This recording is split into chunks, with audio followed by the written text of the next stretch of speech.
She stole my late wife's dress, ruined it in front of me, and laughed. Days later, Karma turned her designer closet into street clothes. It's been 6 months since I lost my wife, Della, and some days it feels like I'm drowning in memories. Today was one of those days until Karma decided to show up fashionably late to the party. But I'm getting ahead of myself. Let me rewind a bit to last week. It was supposed to be a happy day, the 45th wedding anniversary of Della and her sister Lena's parents. Instead, it turned into a nightmare that had me wishing I'd stayed home nursing my grief with a bottle of whiskey. I stood in the corner of the living room, nursing a drink and trying to blend into the wallpaper. The chatter of family and friends washed over me, a dull roar that did nothing to drown out the ache in my chest. Every laugh, every clink of glasses was a reminder that Della should have been here, lighting up the room with her smile. That's when it happened. The moment that made my blood run cold and then boil in the span of a heartbeat. Lena appeared at the top of the stairs and my world tilted on its axis. She was wearing Della's engagement dress. The one I'd given her on the night I proposed, the one she'd treasured for years. It was a soft, flowing thing in a shade of blue that matched Della's eyes perfectly. Seeing it on Lena felt like a violation. I couldn't move, couldn't breathe. My fingers tightened around my glass as Lena descended the stairs, a smug smile playing on her lips. She knew exactly what she was doing. "Jack," she called out, her voice dripping with fake sweetness. "Don't you think this dress is just perfect for the occasion?" I opened my mouth, but no words came out. What could I say that wouldn't cause a scene? That wouldn't play right into her hands? Lena sauntered over, her eyes gleaming with malicious delight. "What's wrong, Jack? Cat got your tongue?" I took a deep breath, trying to steady myself. "That's Della's dress," I managed to growl. She laughed, a sound like nails on a chalkboard. "Oh, come on, it's not like she needs it anymore." And now she leaned in close, her breath hot on my ear. "She can't say no to me." Something snapped inside me. I was about to unleash years of pent-up fury when Lena gasped dramatically. "Oh no!" she cried out. "I'm so clumsy!" Time seemed to slow as I watched a wave of red wine spread across the front of Della's dress. Lena's eyes met mine, filled with mock innocence and very real triumph. "Oops," she said, her voice dripping with sarcasm.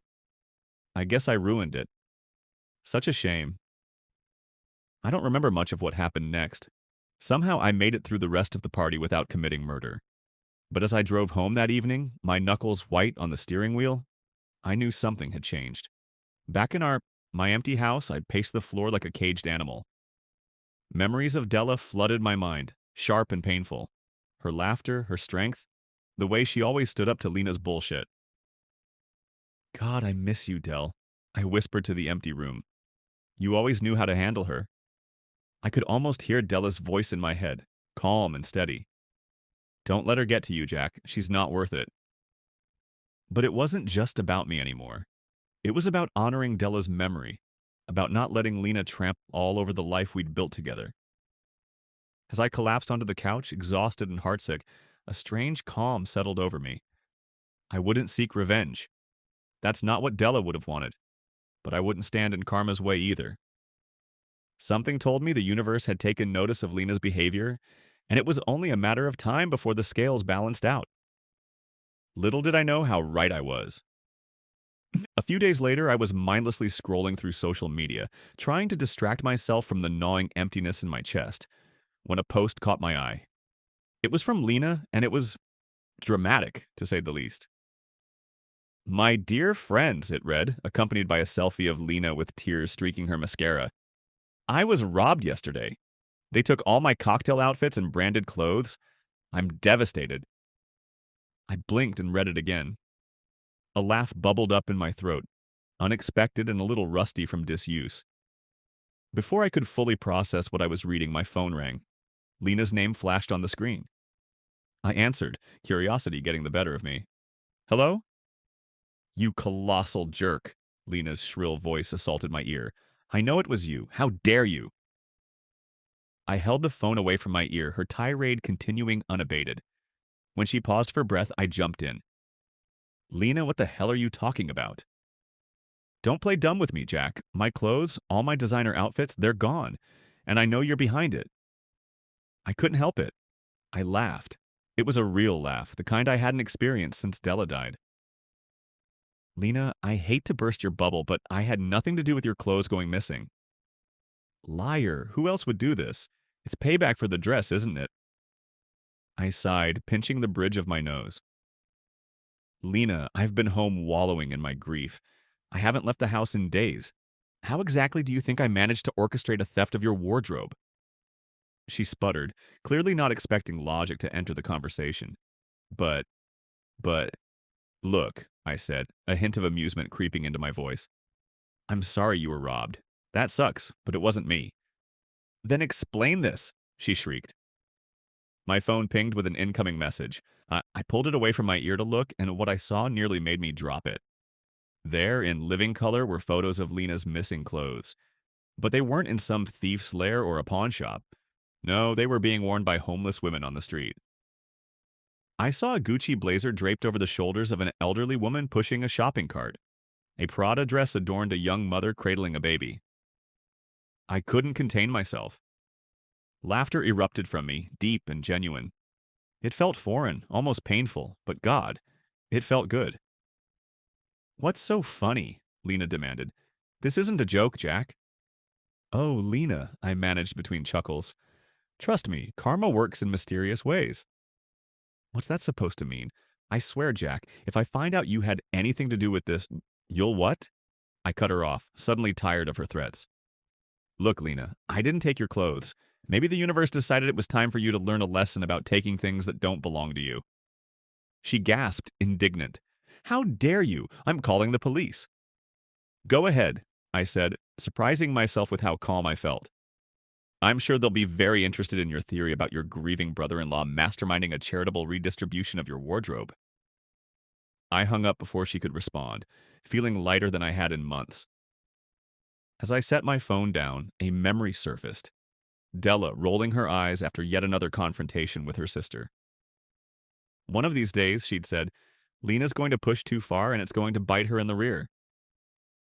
I smiled, raising an imaginary glass to the ceiling. You called it, babe, I murmured. You always did. I thought that was the end of it. A bit of karmic justice, a much-needed laugh, and maybe a lesson learned for Lena. But the universe, it seemed, wasn't quite done. The next morning, I opened my front door to grab the newspaper and nearly tripped over a plain white envelope on the welcome mat. No address, no stamp. Just my name scrawled across the front in unfamiliar handwriting. Curious, I tore it open. Inside was a single sheet of paper with 3 words. Don't thank me. I stared at the note, my mind racing. Someone in the family, someone I didn't know, or at least didn't suspect, had taken matters into their own hands. They'd done what I'd only dreamed of doing, exacting a revenge that was as poetic as it was just. Update 1. It didn't take long for the drama with Lena to escalate. You'd think losing her clothes in such a poetic twist of fate would humble her, or at least make her rethink her behavior, but nope. Lena being Lena, she doubled down. A few days after her meltdown, she showed up unannounced at my house, which was already a no-go for me. I was sitting on the couch minding my own business, scrolling through pictures of Della from our trip to Italy years ago when the doorbell rang like it owed Lena money. I opened the door and there she stood, wearing some loud leopard print dress that didn't fit her vibe at all. She looked furious. Jack, she snapped, not even waiting for me to say hello. We need to talk. I didn't want to deal with her, but the last thing I needed was her making a scene on my front porch, so I stepped aside and let her in. She stormed past me, her heels clicking against the hardwood like a countdown to disaster. Sure, Lena, make yourself at home, I muttered, closing the door behind her. She plopped down on the couch like she owned the place, crossed her arms, and glared at me. I know it was you, she said, her voice dripping with accusation. I leaned against the doorframe, arms crossed. We're still on this? Lena, for the 100th time, I didn't touch your clothes. She rolled her eyes so hard I thought they'd get stuck. Don't lie to me. You've been bitter ever since Della... Her voice trailed off, and for a second, I thought she might actually show some remorse. But then she shook her head, refocusing on her anger. You've always had it out for me. And I laughed, not because it was funny, but because it was just so Lena to turn this into a personal vendetta. Yeah, Lena, my grand plan in the middle of grieving my wife was to become the Robin Hood of designer clothes. Makes total sense. She stood up, pacing the room now, her heels clicking like a metronome. You're the only one with a reason to do this? Who else would want to humiliate me like this? That's when it hit me. Someone else might have had a reason. Someone who knew both Lena and Della, someone who would have seen Lena wearing that dress and thought, not today, Satan. But I wasn't about to tell her that. Maybe it's karma, I said, shrugging. You ever think about that? Maybe the universe decided it was time for you to get a little taste of what you dish out. Her face turned red, and for a moment I thought she might actually explode. Instead, she grabbed her purse and stormed toward the door. This isn't over, Jack, she hissed. I'll prove it was you, and when I do, you'll regret ever messing with me. I watched her go, shaking my head. Lena was like a bad storm, loud, chaotic, and completely unpredictable. The next day, I was in the kitchen making coffee when my phone buzzed. It was a text from an unknown number. Check the garage. Now, I'm not one for cryptic messages, especially not from people who don't identify themselves. But curiosity got the better of me. I grabbed my keys and headed outside. When I opened the garage door, I froze. There, in the middle of the floor, was a box, a big one. I approached it cautiously, half expecting it to explode or something equally dramatic. When I opened it, my jaw dropped. Inside were Lena's clothes, all of them, neatly folded and smelling like they'd been freshly laundered. On top of the pile was another note, written in the same messy handwriting as the first one.